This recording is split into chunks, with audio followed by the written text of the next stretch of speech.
भारी धमाकों से दहले दक्षिण लेबनान की ये वो तस्वीरें हैं जिससे साफ है कि कैसे बमबारी में हिजबुल्लाह के वेपन डिपो को तबाह किया जा रहा है और हिजबुल्लाह के कई लड़ाकों की मौत का दावा। लेकिन उससे पहले ये देखिए तस्वीर।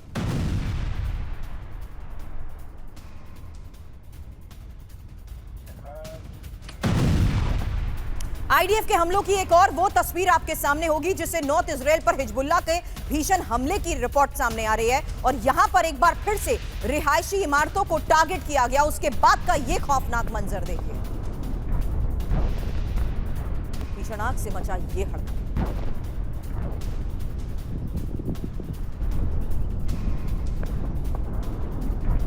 अब उत्तरी इजराइल में आयरन डोम एक्टिव। हिजबुल्लाह के रॉकेट हमलों को नाकाम किया गया है और आयरन डोम ने कई रॉकेट्स को इंटरसेप्ट करने का भी दावा किया है।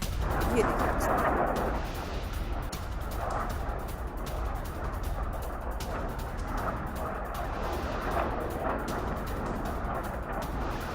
इन बड़ी तस्वीरें और बड़ी खबरें एक साथ अब आपके सामने, क्योंकि रिहायशी इमारतों को टारगेट एक बार फिर से किया गया है। क्योंकि यहां पर जिस तरीके से ऑपरेट किया जा रहा था, हिजबुल्लाह के वेपन डिपो को तबाह कर दिया गया और साथ ही इसमें इंपॉर्टेंट है ईरानी परमाणु डॉक्ट्रिन में बदलाव की मांग यहां पर की जा रही है। नॉर्थ इजराइल पर हिजबुल्लाह के हमले को लेकर खबर सामने आ रही है और हिजबुल्लाह पर आईडीएफ के विनाशक हमले की ही ये तस्वीर आप देख रहे हैं।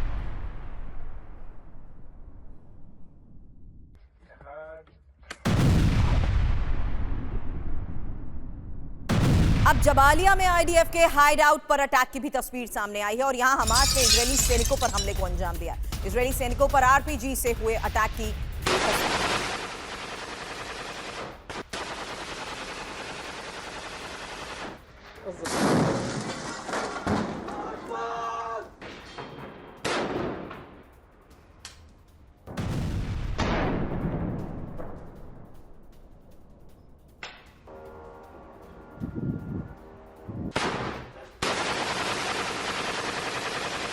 तो गाजा में जबालिया पर जिस तरीके से इन हमलों को अंजाम दिया जा रहा है और हिजबुल्लाह के गढ़ में जिस तरीके से हमलों को अंजाम दिया जा रहा है, मेरे सहयोगी सुमित चौधरी इस वक्त हमें ज्वाइन कर चुके हैं। सुमित, इस वक्त हमलों को जिस स्ट्रैटेजी के तहत लोकेशन वाइज, ये सवाल इसलिए कर रही हूं क्योंकि वेपन डिपो जिस तरीके से टारगेट पर है उसमें अभी तक तो हम देख रहे थे रिहायशी इलाके, लेकिन अब तो पूरे उस टनल नेटवर्क तक पहुंचने के बाद भी इन्हें उड़ाने की कोशिश। देखिए बिल्कुल, क्योंकि देखिए सबसे बड़ी चुनौती ये टनल नेटवर्क ही है और यही वजह है कि टनल नेटवर्क्स को पूरी तरीके से बर्बाद कर देना चाहता है इजराइल। अभी देखिए लगातार कहा जा रहा है कि हमास का या फिर हिजबुल्लाह के उन नेटवर्क्स को इजराइल भेद नहीं पाया और यही वजह है कि उसकी प्रायोरिटी पे ना सिर्फ आर्म्स एंड एम्युनिशन डेपो है बल्कि ये टनल्स नेटवर्क भी है, क्योंकि अभी भी ये एक तरीके का बैकबोन है, सर्वाइवल एक तरीके से इन सभी प्रॉक्सीज का इसी टनल नेटवर्क के थ्रू हो पा रहा है। ये बिल्कुल सेम उसी तरीके से हम देख रहे हैं जैसे हमने गाजा में देखा था सुमित, और यही वजह है कि एक और बड़ी खबर हमने दिखाई कि किस तरीके से अभी भी हमास ने इजरायली सैनिकों पर हमलों को अंजाम दिया और उसी स्ट्रैटेजी के तहत जिस तरीके से इन दोनों वॉर फ्रंट की खबर आपने जानी, अब रूस के वोरोनेज में बड़े ड्रोन अटैक की जरा तस्वीर देखिए। इस वॉर फ्रंट से खबर यह है कि इथेनॉल प्लांट पर ड्रोन हमले से हड़कंप मचा हुआ है और प्लांट के बड़े इलाके में फैली आग की ये तस्वीर आई है सामने।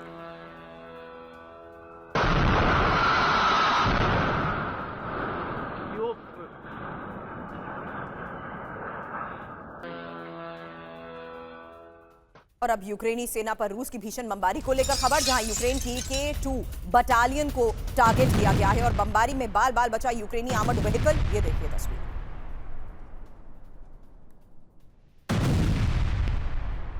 अटैक रूसी ड्रोन पर, सुसाइड ड्रोन से अटैक को लेकर भी खबर है और यूक्रेन की ओर बड़े रूसी ड्रोन को ध्वस्त किया गया है। हवा में ही रूसी सर्विलांस ड्रोन को तबाह कर दिया गया। रूस के वोल्गोग्राद में भी विध्वंसक हमले को लेकर खबर आई है। ड्रोन ले जा रहे बड़े ट्रक पर ड्रोन से हमला हुआ और ड्रोन हमले में पूरी तरह रूसी ट्रक कैसे तबाह हुआ उसके बाद की तस्वीर देखिए, क्योंकि धमाकों में सैकड़ों ड्रोन भी नष्ट होने का दावा किया जा रहा है।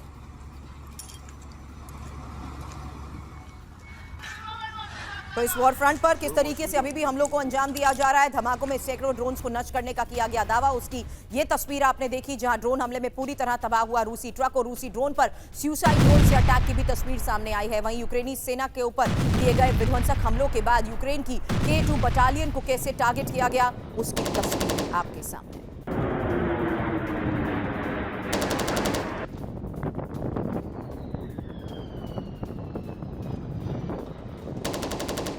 तो तीनों फ्रंट से जिस तरीके से फिलहाल खबरें आ रही हैं, आपने देखा किस तरीके से अभी तक हमलों को अंजाम दिया जा रहा है हिजबुल्लाह के गढ़ में। विनाशक हमलों की तस्वीर नॉर्थ इजराइल पर हिजबुल्लाह के हमले की भी सामने आई है। वहीं हिजबुल्लाह के रॉकेट हमले को नाकाम करने का दावा किया गया। वहीं इथेनॉल प्लांट पर ड्रोन हमले से मचे हड़कंप की आपने तस्वीर देखी कि दक्षिण लेबनान पर कुछ देर पहले इजराइल के विध्वंसक हमले की तस्वीर आपके सामने। आपको बता दें, हिजबुल्लाह के 6 ठिकानों पर एक साथ हुए हमले के बाद की ये तस्वीर जरा देखिए, क्योंकि हमास का बड़ा कमांड सेंटर नेस्तनाबूद करने का ये दावा किया जा रहा है।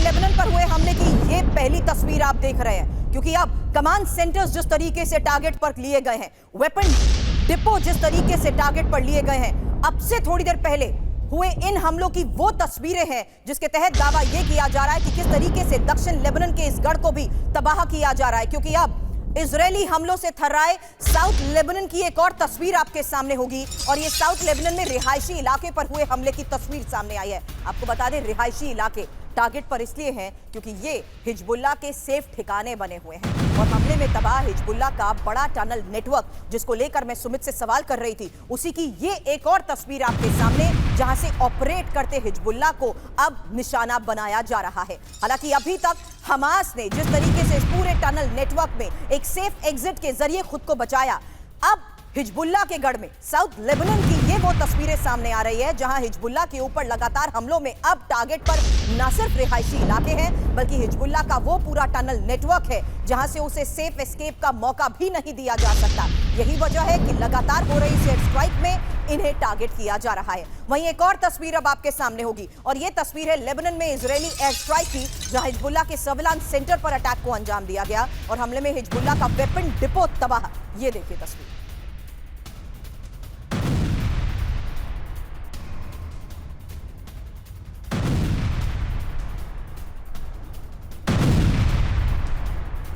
के वेपन डिपो को तबाह किया गया, और साउथ लेबनान में रदवान फोर्स के बेस पर जिस तरीके से हमलों को अंजाम दिया जा रहा है। जीडी बख्शी सर, सवाल आपसे, क्योंकि अब आईडीएफ के पैरा ट्रूपर्स ब्रिगेड के बारूदी विध्वंस की ही ये ताजा तस्वीरें सामने आई हैं।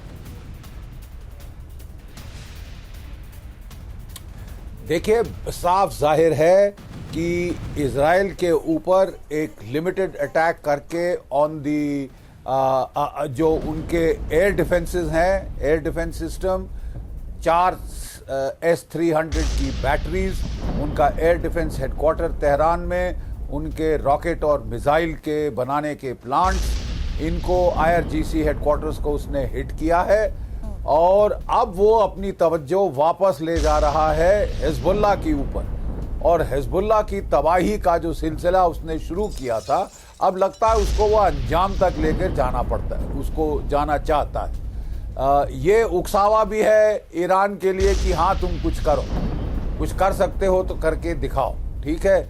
और पहले भी ईरान इंतज़ार करता रहा कि शायद सीज़ फायर हो जाएगा गाज़ा में या लेबनान में, उसके चलते मुझे हमला नहीं करना पड़ेगा क्योंकि उसका परिणाम ईरान के लिए घातक हो सकता है। लेकिन इजराइल तो लगा हुआ है, लगातार वो उकसावा दे रहा है, वो हिजबुल्लाह की तबाही को कंप्लीट कर रहा है, पूरा कमांड एंड कंट्रोल स्ट्रक्चर डीकैपेसिटेट कर दिया है उसने, उनके total rocket launching facilities, missile launching facilities को भारी तरह से, बुरी तरह से डिग्रेड किया है। जहां कहाँ बात हो रही थी 2-3 हज़ार रॉकेट दिन के फायर करेंगे, 100-200 नहीं फायर कर पा रहे वो लोग, और अब तो है जो लिमिटेड ग्राउंड इनकर्शन है, इन्वेजन है, वो भी चालू हैं। उनके जो नेटवर्क है बॉर्डर एरिया में, उनको ढूंढ ढूंढ कर वो तबाह कर रहे हैं। Right sir. तो ये सिलसिला तो जारी रहेगा। अब ये देखना है कि ईरान कब पलटवार करता है या नहीं करता है। उसके प्लान को लेकर भी खबर है सर, उसी के बारे में भी, उसी प्लान के तहत क्या ईरान की तरफ से कदम उठाया जा सकता है? Sorry to cut in Bakshi sir, इसी पॉइंट पर मैं अगला सवाल आपसे करूंगी, क्योंकि कुछ इस बारे में भी रिपोर्ट सामने आ रही है और दावे किए जा रहे हैं उसकी तैयारी को लेकर भी। लेकिन जो बात आपने अभी कही है कि अगर इस तरीके से हमलों को अंजाम देकर ईरान को उकसाया जा रहा है, दीपक वोरा सर आपसे इसके बारे में सवाल करूंगी कुछ ही देर बाद, क्योंकि अब खबर साउथ लेबनान के रिहायशी बिल्डिंग पर हमले की भी सामने आई है, जहां एक साथ दर्जनों घर पर आईडीएफ की बमबारी हुई है और घरों में हिजबुल्लाह बेस होने की जो रिपोर्ट है, आपको बता दें स्पाइक एंटी टैंक मिसाइल से हमले को लेकर यह जानकारी फिलहाल मिल पा रही है।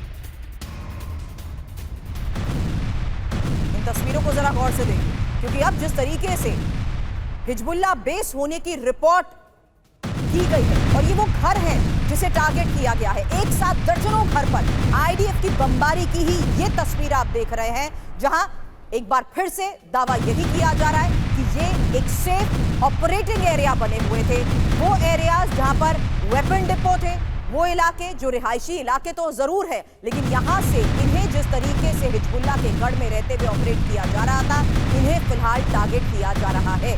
अब जिस तरीके से इन्हें टारगेट किया जा रहा है, एक्सपर्ट साफ तौर पर यह कह रहे हैं कि ये एक बड़ा मैसेज ईरान के लिए भी हो सकता है, और अगर ईरान को इसी तरीके से उसके प्रॉक्सीज का खात्मा करते हुए उकसाया जा रहा है, तो अगला कदम ईरान का क्या होगा? ये इन विध्वंसक हमलों को देखते हुए तस्वीरों के सामने आने के बाद इस वक्त का सबसे बड़ा सवाल बना हुआ है, जहां साउथ लेबनान में ही अब तक के सबसे बड़े हमले को लेकर एक और बड़ी खबर जानिए, और यह है हिजबुल्लाह के बड़े हमले का प्लान, जिसे विफल कर दिया गया। साउथ लेबनान से बड़े हमले का प्लान था। रिपोर्ट यह दावा कर रही है कि हिजबुल्लाह के दर्जनों रॉकेट लॉन्चर्स को तबाह कर दिया गया और ड्रोन और रॉकेट के स्टोरेज में ये भीषण तबाही हुई है। जरा इन तस्वीरों को एक बार फिर से देखिए, और जिस तरीके से ये अटैक हुआ और उसके बाद काले धुएं का ये गुबार उठ रहा है, जो आग की लपटें सामने आ रही है, दावा ये किया जा रहा है कि ये वो लोकेशन है जहां ड्रोन और रॉकेट का स्टोरेज था, यानी एक और ऐसा वेपन डिपो जहां पर सब कुछ लगातार तबाह किया जा रहा है। और जाहिर सी बात है, ईरान की अपने स्तर पर बड़ी तैयारी और बयानबाजी और चेतावनी वार्निंग को लेकर तो रोज स्टेटमेंट्स आ ही रहे हैं। बहुत धन्यवाद, बहुत अच्छा लगता है आपका चैनल तो बिल्कुल अप टू डेट न्यूज देते हैं, and you are focusing on a vital area, और आप तो खास इतनी अच्छी तरह से समझाती हैं। थैंक यू वेरी मच, बहुत अच्छा लगता है बेटा।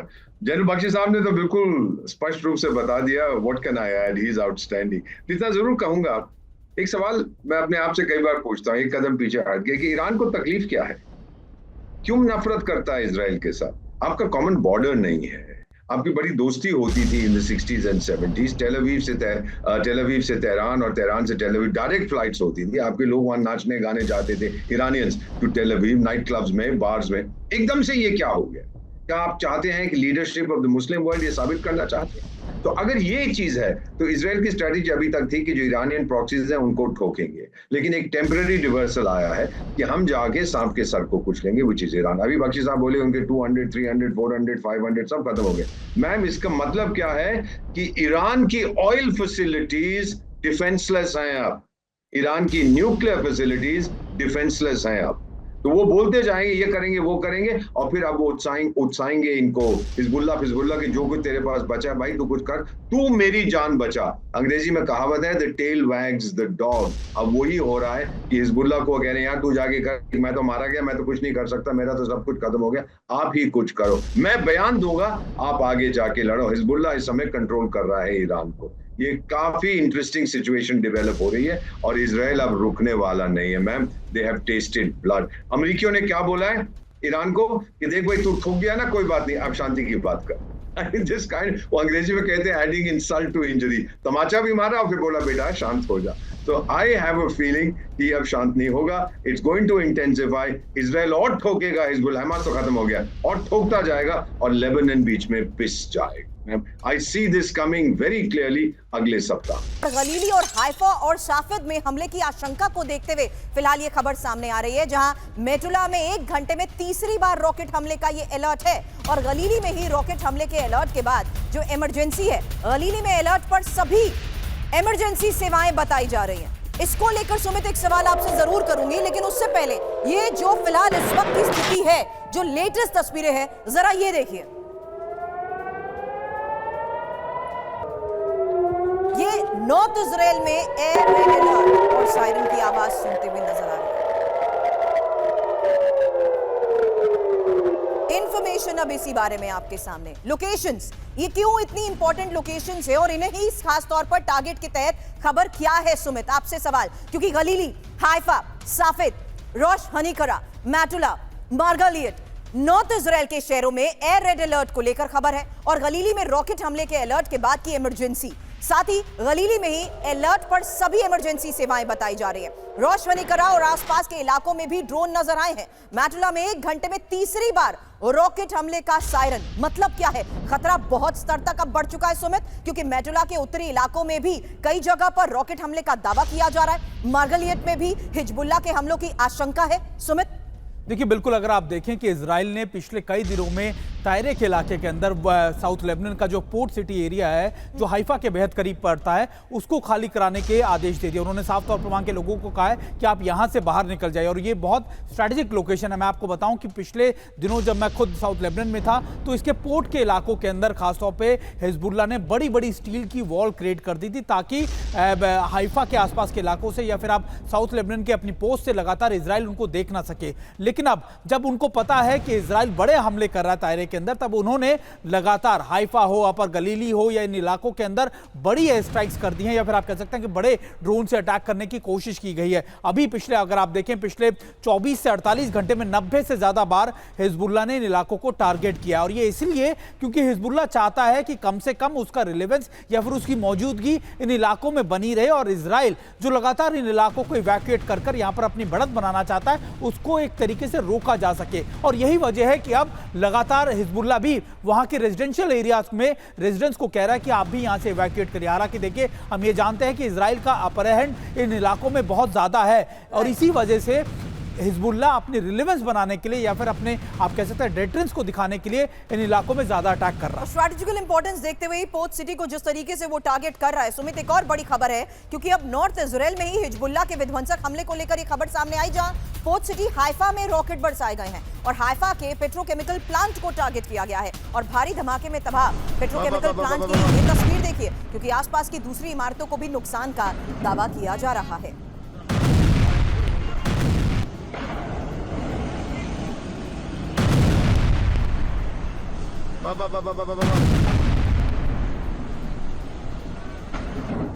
अब लेबनान बॉर्डर पर इजरायली बमबारी को लेकर भी खबर सामने आई है, और ये किरियत शिमोना से सटे इलाके पर बमबारी को लेकर खबर है। हिजबुल्लाह के ठिकानों को तबाह कर दिया गया, किरियत शिमोना पर हमले का बदला लिया।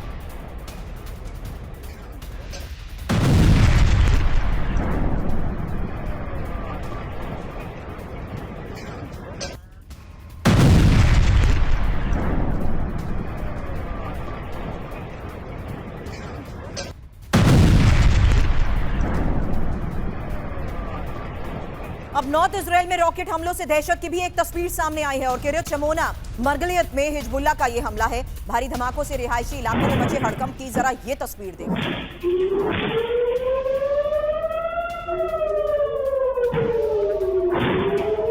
किरियत शमोना में ही आधे घंटे में 2 बार बजा सायरन। मरगलियत में भी हमलों के सायरन गूंजते सुने।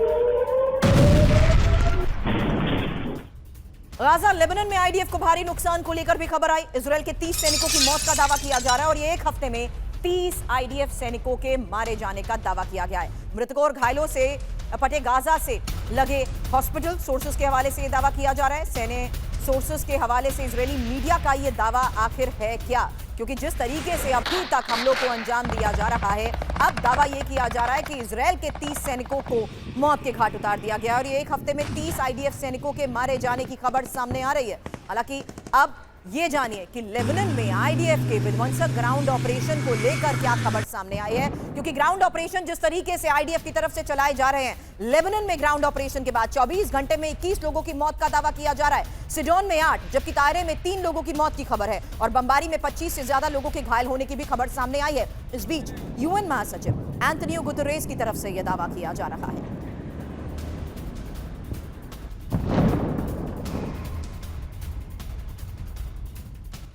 और गाजा में व्हाइट फास्फोरस बॉम्ब से हमले का दावा, एक और बड़ी खबर है। फास्फोरस अटैक का वीडियो जारी किया गया है, और इंटरनेशनल क्रिमिनल कोर्ट फिलिस्तीन जाएगा। इजराइल पर सफेद फास्फोरस के इस्तेमाल के आरोप लगे हैं, और फिलिस्तीनी राष्ट्रपति महमूद अब्बास के सहयोगी की तरफ से इसको लेकर किया जा रहा है दावा।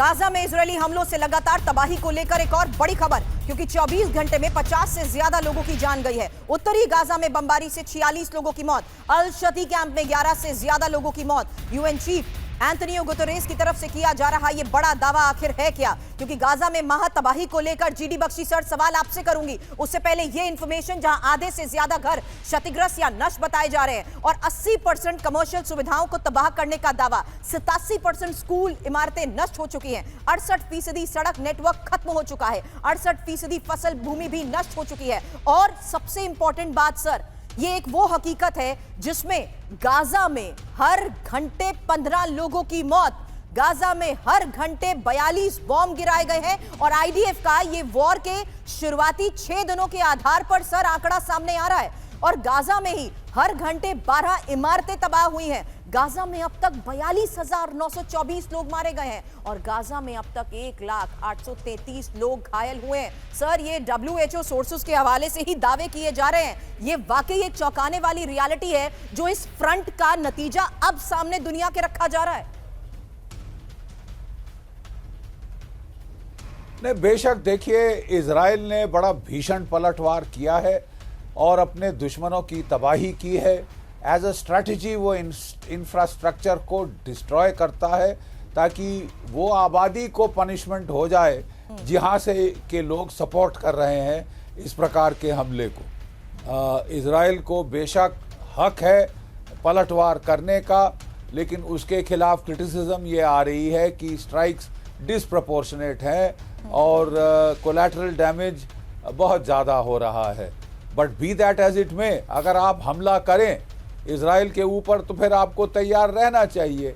फिर ये रुदाली अपना छाती पीट पीट कर रोना, हाय मार दिया, तो आपने शुरू क्यों किया?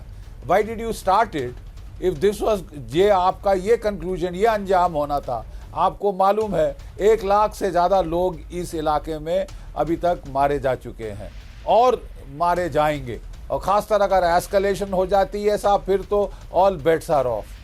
लेकिन मेरा कहना यह है कि जब इतनी बुरी तरह से हर बार ये पिटते हैं तो ये शुरू क्यों करते हैं? Why do they start it? उसके बाद रुदाली का नाटक लेके दुनिया भर के सामने हाय दुआई, हाय मार दिया। शुरू किसने किया? शुरू तो आपने किया साहब। आप बंद क्यों नहीं करते ये सब तमाशा? बैठ के टेबल पे बातचीत करो शरीफों की तरह और ये मामले को सुलझाओ अब। लेकिन ये तो साहब पहले उकसाते हैं, पहले वार करते हैं, बड़ी नारेबाजी हुंकार वहाँ पे लगाते हैं।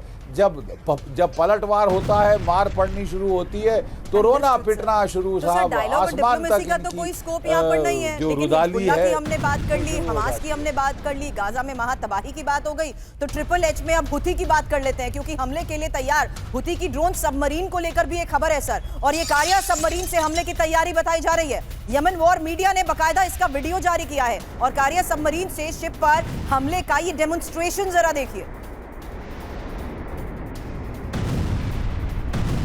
रेड सी में ड्रोन सबमरीन से हमले की आशंका को लेकर यह खबर है।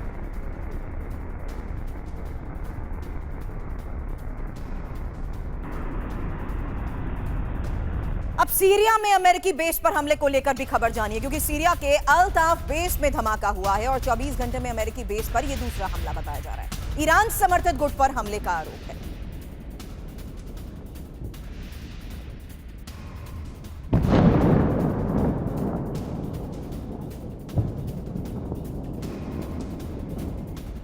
उत्तरी इजराइल में इराक से ड्रोन हमला और ईरान समर्थित इराकी मिलिशिया ने हमला किया है। किरित शिमोना के पास आईडीएफ बेस पर अटैक का यह दावा किया जा रहा है, जहां मिलिशिया ने ड्रोन लॉन्च का वीडियो भी किया है। ये देखिए तस्वीर।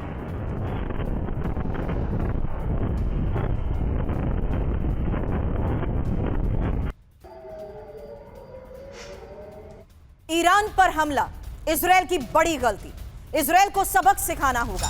ईरान के सुप्रीम लीडर खमेनी की ये वार्निंग और ईरान की ताकत को नहीं समझा इजराइल। खमेनी ने बड़े हमले की अब चेतावनी दे दी है। हालांकि दीपक वोरा सर, आपके पास इस खबर के तहत सवाल करूंगी। डिफेंसलेस ईरान को लेकर जो बात आप कह रहे थे, उसी के तहत मैंने आखिर में ये कहा था कि डायरेक्ट वार्निंग को लेकर खबरें हैं, और ये खमेनेई की डायरेक्ट वार्निंग है सर, जहां खमेनेई ने इजराइल पर फिर बड़े हमले का इशारा कर दिया है। और खमेनेई ने कहा है कि इजराइल को ईरान की ताकत का अंदाजा नहीं है, इजराइल को सबक सिखाने की जरूरत है। ईरान पर हमला कर इजराइल ने बड़ी गलती की है, और इजराइल ने अभी तक ईरान को समझा ही नहीं है। अब टाइम्स ऑफ इजराइल की तरफ से सर दावे तो ये किए जा रहे हैं कि अभी तो सीधे तौर पर इजराइल को टारगेट पर लेना बाकी है। दीपक सर, मैम अगेन, जैसा आपने शुरू में कहा था, जनरल साहब ने भी कहा है कि शुरुआत तो उन लोगों ने की थी, ईरान ने अपनी प्रॉक्सीज के थ्रू। इस समय मेरा मानना है, मैं उस इलाके में 20 साल रहा हूं, ईरान डगमगा रहा है थोड़ा, वो अपने आप को एक्सपोज्ड और फ्रैजाइल समझ रहा है। क्योंकि मेरे जो मित्र हैं विदेशों में जो रहते हैं, ईरानियन मूल के जो हैं, उन्होंने कहा है कि अब डेमोक्रेसी वापस आने वाली है, यानी कि मुल्लों का राज अब खत्म होने वाला। अभी तक राज चल रहा था डर के आधार पर, आपको याद है वो हिजाब का राह हुआ था, पीट पूट के सबको बंद कर दिया, फिर वो किसी तरह से वो जो बगावत शुरू हुई थी उसको दबा दिया था। लेकिन बेसिक इशू जो मैं समझ रहा हूँ, जब तक ये इजराइल की एग्जिस्टेंस को एक्सेप्ट नहीं करेंगे, इजराइल बाज नहीं आएगा, क्योंकि उसके वो लड़ रहा है अपने व्यक्तित्व के लिए। ईरान के पास अब दम नहीं है मैम। अगर वो अपनी न्यूक्लियर और ऑयल फैसिलिटीज खोना चाहता है तो कुछ बेवकूफी करेगा, लेकिन कैसे करेगा? 2300 किलोमीटर से दूर अपनी फौज कहां से भेजेगा? एयरफोर्स उसकी खत्म हो चुकी है, क्या करेगा वो? बस ये हिजबुल्लाह को उकसाएगा कि तुम कुछ करो कुछ करो। अब तो हथियार भी नहीं भेज पाएगा, क्योंकि हथियारों को भी खत्म कर दिया। फाइनली मैं एक चीज ही कहना चाहता हूँ मैम, और ये थोड़ी फिलोसॉफिकल है। मैंने गोल्डा मेयर जो इजराइल की पुरानी प्राइम मिनिस्टर थी, उनसे एक बार उनका एक लेक्चर सुना था। उन्होंने कहा था, शांति उस दिन आएगी जब ये रैडिकल इस्लामिक अपने बच्चों से ज्यादा प्यार करेंगे और यहूदियों से कम नफरत, उस दिन शांति आएगी। बड़ी बात सर आपने यहाँ पर कही है। लेकिन ईरान के न्यूक्लियर डॉक्ट्रिन में बदलाव की मांग को लेकर भी खबर आई है, और ये इजरायली हमलों के बाद परमाणु सिद्धांत में संशोधन की मांग की गई है। ईरान के साथ साथ मोहम्मद रजा सबगियान की ये मांग, ईरान के डिफेंस और न्यूक्लियर डॉक्ट्रिन में बदलाव हो, न्यूक्लियर डॉक्ट्रिन में बदलेगा ईरान के साथ साथ मोहम्मद रजा सबगियान वगली ने मांग की है, ईरान अपना न्यूक्लियर डॉक्ट्रिन को संशोधित करे और ईरान को अपने परमाणु सिद्धांत में बदलाव की जरूरत है। हालांकि ईरान को डिफेंस डॉक्ट्रिन में भी बदलाव करना चाहिए।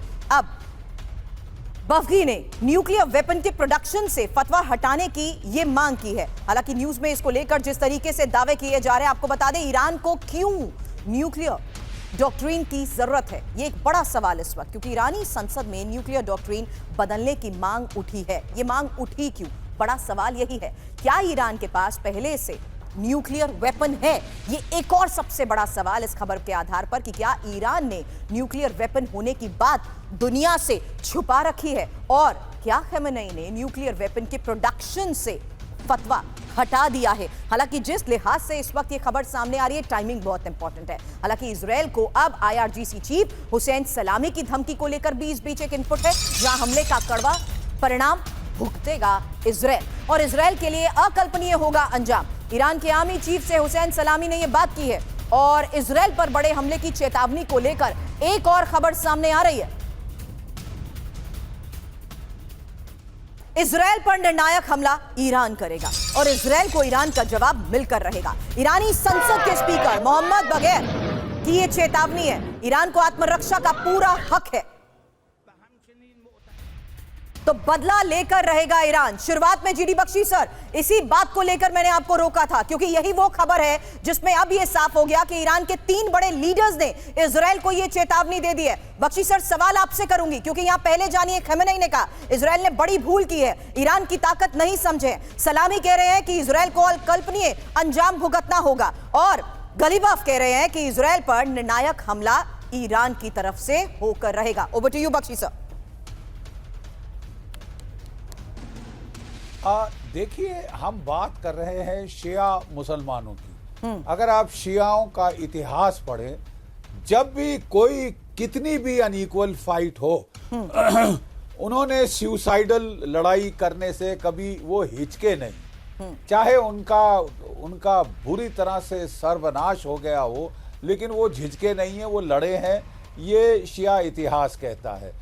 इस वक्त ईरान के लिए कुछ भी करना, युद्ध को आगे बढ़ाना, एक न्योता देना है इजराइल और अमेरिका को कि उसकी जो एयर डिफेंस कैपेबिलिटी डिग्रेड कर दी है पहले हमले में, 26 तारीख के हमले में इजराइल ने, उसके बाद उसके ऊपर बहुत भयंकर हमला किया जा सकता है। अमेरिका और इजराइल मिलकर उसकी न्यूक्लियर फैसिलिटीज पर, उसकी पेट्रोकेमिकल फैसिलिटीज पर, फिर भी अगर ये शिया जो है इमोशनलिज्म के अंदर आके वो पलटवार करते हैं तो मैडम फिर तो इस क्षेत्र में भारी रीजनल युद्ध का डंका बज चुका है सर। और जिस तरीके से आप ये बात कह रहे हैं, यहाँ पे 1 लाख से ज्यादा हो चुका है और होने वाला है सर, क्योंकि जो बात आप कह रहे हैं उसी का एक और सबूत है, और ये है अब ईरान पर एक और हमले की तैयारी को लेकर खबर। इजरायली एयरफोर्स अगले हमले के लिए तैयार बताई जा रही है और इजरायली टारगेट पर ईरान के सरकारी कार्यालय है। ईरान के इंफ्रास्ट्रक्चर पर हमला कर सकता है इजरायल। जो बात अभी जीडी बख्शी सर भी कह रहे थे कि अगर ईरान ने किसी तरीके की भूल करी तो जाहिर सी बात है इजरायल के टारगेट पर इंपॉर्टेंट और क्रूशियल लोकेशंस होंगी। और फिलहाल इजरायली न्यूज एजेंसी चैनल 13 की तरफ से किया जा रहा दावा यही है कि ईरान के इंफ्रास्ट्रक्चर पर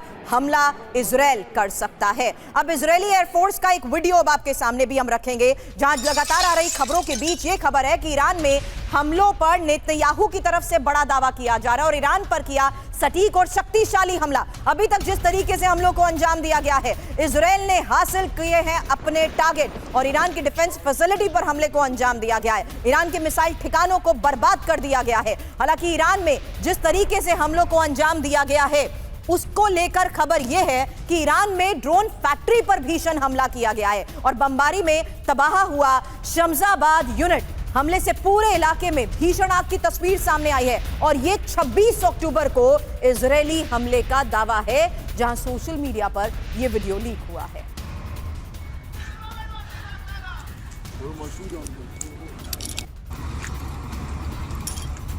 सुमित, एक सवाल आपसे इसके बारे में भी करूंगी कि इजरायल किस तरीके से इन लोकेशंस को टारगेट कर रहा है, लेकिन उससे पहले खबर है जहां इजरायल पर कभी भी ईरानी पलटवार भी हो सकता है। ईरान विध्वंसक जवाबी हमला कर सकता है और खमेनी ने इजरायल पर बड़े हमलों की जो धमकी दी है उसको लेकर खबरें लगातार सामने आ रही है, जहां इजरायली सैन्य ठिकानों पर ईरानी हमले हो सकते हैं। यानी दोनों जिस तरीके से हमले की योजना बना रहे हैं उसमें स्ट्रैटेजिकल इंपॉर्टेंस रखती हैं ये लोकेशंस। और सोर्सेस के हवाले से जिस तरीके से फिलहाल यरूशलेम पोस्ट में ये बड़ा दावा किया गया है, वो दावा आखिर है क्या? क्योंकि ईरानी पलटवार का अगर ये काउंटडाउन शुरू हो चुका है तो क्या इजरायल पर कभी भी ईरानी हमला हो सकता है? आईडीएफ ठिकानों पर ईरान क्या जवाबी पलटवार करेगा? और खमेनी ने इजरायल पर जिस तरीके से बड़े हमलों की धमकी दी है, सही वक्त पर उचित जवाब ईरान देगा, ये बात खमेनी कह रहे हैं। ईरान पर किया सटीक और शक्तिशाली हमला, ये बात नेतन्याहू की तरफ से कही गई है। और डिफेंस फैसिलिटी, मिसाइल ठिकानों को बर्बाद करने को लेकर ये जो दावे किए जा रहे हैं,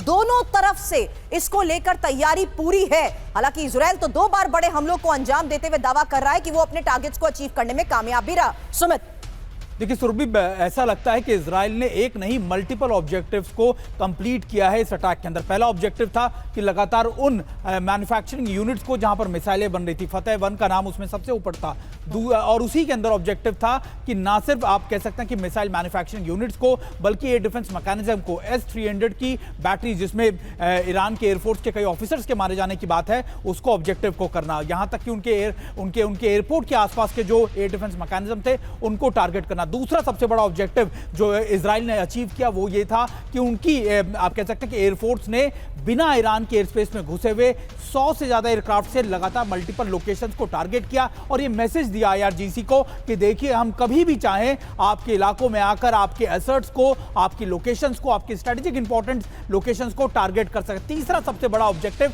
जो इजराइल ने हासिल किया वो ये था कि एक बड़ा मैसेज दिया ना सिर्फ इजराइल के डोमेस्टिक आप कह सकते हैं कि लोगों को, बल्कि उनके प्रॉक्सीज को कि आपको लगातार जो सबसे बड़ी ताकत मुहैया करा रहा है हम उसको भी कभी भी टारगेट कर सकते हैं। और यही मल्टीपल ऑब्जेक्टिव्स को हासिल किया इजराइल ने। लेकिन दूसरी तरफ आप जब ईरान की बात करते हैं, ईरान के पास क्या कुछ इस समय ऑप्शंस बचते हैं? एक ही ऑप्शन है जो सबसे बड़ा दिखता है कि इजराइल के ऊपर ईरान बड़े मिसाइल से अटैक कर सकता है। वो पहले भी हुआ है, लेकिन क्या इजराइल को उससे बड़ा नुकसान हुआ? उसका जवाब हम सब जानते हैं कि वो ना के बराबर था, या फिर वो इतना बड़ा नहीं था जो इजराइल ने ईरान के ऊपर किया। तो यही वजह है कि अगर अब ईरान बड़े अटैक्स को अंजाम भी देता है तो हम सब जानते हैं कि वो सिर्फ और सिर्फ आप कह सकते हैं प्रॉक्सीज के हवाले से होगा, या वो ईरान की तरफ से मिसाइल अटैक होंगे। प्रॉक्सीज को तबाह करते हुए तो इजराइल वाकई पहले अपने ऑब्जेक्टिव्स को अचीव करने में कामयाब रहा है। सुमित, देखिए यूक्रेनी T-64 टैंक ने अटैक किया है और पॉइंट ब्लैंक रेंज में रूसी फाइटिंग व्हीकल पर हमला। आपको बता दें यूक्रेनी हमले से बचने की कोशिश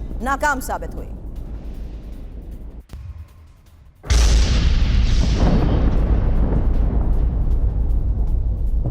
इसी फ्रंट में अब डोनेट्स्क में रूस के विनाशक हमले को लेकर भी खबर है, जहां Su-34 बॉम्बर से यूक्रेनी ठिकानों पर बमबारी की गई है और कुराकोवो बेस पर फैब 3000 बॉम्ब से अटैक हुआ है। यूक्रेन की एयर मोबाइल ब्रिगेड को टारगेट किया गया है और घातक हमले में करीब 30 सैनिकों की मौत का दावा। और अब सबसे बड़ी खबर, रूसी फ्रंट लाइन पर उत्तर कोरिया के सैनिक। रिपोर्ट में यह दावा, जहां कुर्स्क में नॉर्थ कोरियाई सैनिकों की तैनाती को लेकर दावा किया जा रहा है। अब सिविलियन ट्रकों से फ्रंट लाइन भेजे जा रहे हैं सैनिक और यूक्रेनी इंटेलिजेंस का यह बहुत बड़ा दावा माना जा रहा है। हालांकि इसको लेकर क्या कहा जा रहा है, खबर समझिए कि फ्रंट लाइन पर किम के सैनिक हैं, ये यूक्रेन दावा कर रहा है और कुर्स्क में नॉर्थ कोरियाई सैनिकों की तैनाती का ये दावा। दीपक वोरा सर जरा समझाइएगा और ये दावा उस लिहाज से जरा समझा दीजिएगा जहां मैं नेटो देशों को लेकर भी सवाल और उनकी इस वॉर फ्रंट में मौजूदगी को लेकर आपसे सवाल करना चाहूंगी, क्योंकि यूक्रेनी घुसपैठ वाले इलाकों में तैनाती को लेकर खबर बड़ी है और रूसी नेवी की 810वीं इन्फेंट्री ब्रिगेड के साथ तैनाती बताई जा रही है। सिविलियन ट्रकों से फ्रंट लाइन भेजे जा रहे हैं सैनिक। रिपोर्ट में दावा यह किया जा रहा है और तैनाती पर रूसी अधिकारियों की बातचीत भी इंटरसेप्ट की गई है। रूस में नॉर्थ कोरिया के 12,000 सैनिकों की मौजूदगी, यहां तक कि उनकी तैनाती का मतलब समझा दीजिए दीपक वोरा सर। बहुत ही दिलचस्प खबर है जो आपने हमें सुनाया। उसका कुछ कहने से पहले बहुत जल्दी से बता दूं कि ईरान के विदेश मंत्री ने दावा किया है कि इराक की एयर स्पेस से होके वो जो इजरायली जहाज थे वो वहां गए और वो एयर स्पेस अमेरिका कंट्रोल करता है, तो अमेरिका पूरी तरह से शामिल है। जहां तक नॉर्थ कोरिया की बात है, पुतिन साहब वहां गए थे, नॉर्थ कोरियन के लीडर भी आते रहते हैं। अब उन्होंने ये आपस में, नॉर्थ कोरिया अपने आप को थोड़ा सा left out of the action feel कर रहा था। रूस को शायद कुछ हद तक कमी है सोल्जर्स की, क्योंकि पॉपुलेशन भी उनकी डिक्लाइन हो रही है। यूक्रेन को तो ज्यादा कमी है, उनके बहुत लोग मर गए हैं, पर नॉर्थ कोरियन बैटल हार्डन्ड है, ट्राइड एंड टेस्टेड नहीं है। काफी देर कोरियन वॉर को खत्म हुए बहुत समय हो गया। अब वो कोशिश कर रहा है किम जोंग उन कि जितने हो सके मेरे सोल्जर्स को भी बैटल एक्सपीरियंस मिले। यही एक कारण है और वो रेलेवेंट अपने आप को मानना चाहता है, रूस के साथ अपनी दोस्ती प्रूव करना चाहता है। ठीक है, तो रूस में सैनिकों की कम होने की संख्या के बाद अगर ये फैसला लिया जा रहा है तो ये खबर समझनी भी जरूरी है कि नॉर्थ कोरियाई सैनिकों की मौजूदगी से आखिर टेंशन में ज़ेलेंस्की क्यों है, क्योंकि किसी भी वक्त नॉर्थ कोरियाई सैनिकों से सीधी भिड़ंत को लेकर खबर है और हमें मजबूरन नॉर्थ कोरिया के सैनिकों से लड़ना पड़ेगा। नॉर्थ कोरियाई सैनिकों की मौजूदगी रूस की हताशा है।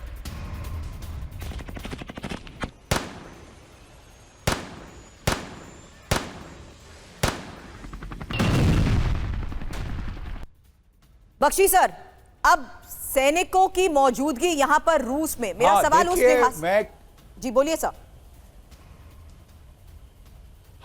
हाँ जी, मैं देखिए कहना चाहता हूं, अगर आप अपना यादाश्त ताजी करें, नॉर्थ कोरिया में और साउथ कोरिया के बीच जब भीषण युद्ध हो रहा था, अमेरिका ने इंटरवीन कर दिया था पूरी नेटो ताकतों के साथ। उस वक्त जो रशियन फाइटर पायलट्स थे वो नॉर्थ कोरिया के मिग को उड़ा रहे थे, राइट, और उनके लिए वो कॉम्बैट एक्शंस कर रहे थे। तो अब जो है नॉर्थ कोरिया ये फेवर रिटर्न कर रहा है, अपने सिपाही, क्या हो रहा है, अपने सिपाही वहां भेजकर, क्या हुआ? कुछ नहीं सर, सब क्लियर है, आप बोलिए, आपकी आवाज आ रही है। हाँ जी, मैं कहना ये चाहता था कि अब नॉर्थ कोरिया ये जो उसका ऋण है, जो डेट ऑफ ग्रेटिट्यूड है कि रूसी फाइटर पायलट्स नॉर्थ कोरिया में कॉम्बैट मिशंस फ्लाई करी थी उन्होंने अमेरिकन के खिलाफ, कॉम्बैट एक्सपीरियंस गेन करने के लिए। तो नॉर्थ कोरिया भी चाहता है कि बड़ी देर से उसकी फौज लड़ी नहीं है, वो कुछ लोगों को वहां भेज के कॉम्बैट एक्सपीरियंस गेन कर ले। याद रहे कि अमेरिका के स्पेशल फोर्सेस, यूके के स्पेशल फोर्सेस, कई और देशों के स्पेशल फोर्सेस यूक्रेन ड्रेस में ऑलरेडी यूक्रेन के अंदर लड़ रहे हैं। तो ये बराबरी करके दिखाना चाहता है, ये जो क्रिक है चाइना, रशिया, ईरान, कोरिया, ये लोग दिखाना चाहते हैं कि साहब हम भी इकट्ठे मिलकर लड़ सकते हैं। चीन ने भी सैनिक भेजे हैं कॉम्बैट। बिल्कुल सर, और ये इस आधार पर भी फिलहाल खबर आगे लेना चाहूंगी क्योंकि अब यूक्रेन से युद्ध में रूस को भारी नुकसान का दावा किया जा रहा है, जहां 24 घंटे में 1680 रूसी सैनिकों की मौत को लेकर खबर है। और आपको बता दें पिछले एक हफ्ते में करीब 11,000 सैनिकों की मौत की खबर आई है। हालांकि अक्टूबर में मारे गए 40,000 रूसी सैनिकों को लेकर खबर बढ़ी है और यूक्रेनी और एस्टोनिया इंटेलिजेंस की तरफ से इसको लेकर बड़े दावे किए जा रहे हैं। तो खबर 40,000 रूसी सैनिकों की मौत को लेकर है क्योंकि अक्टूबर में अब तक 40,000 रूसी सैनिकों की मौत की खबर है और हर रोज करीब 1600 रूसी सैनिकों की मौत। युद्ध में अब तक 6,90,720 रूसी सैनिकों की मौत और भारी नुकसान के बाद रूस ने अब नॉर्थ कोरिया से सैन्य मदद मांगी और नॉर्थ कोरिया के 12,000 सैनिक रूस में मौजूद बताए जा रहे हैं।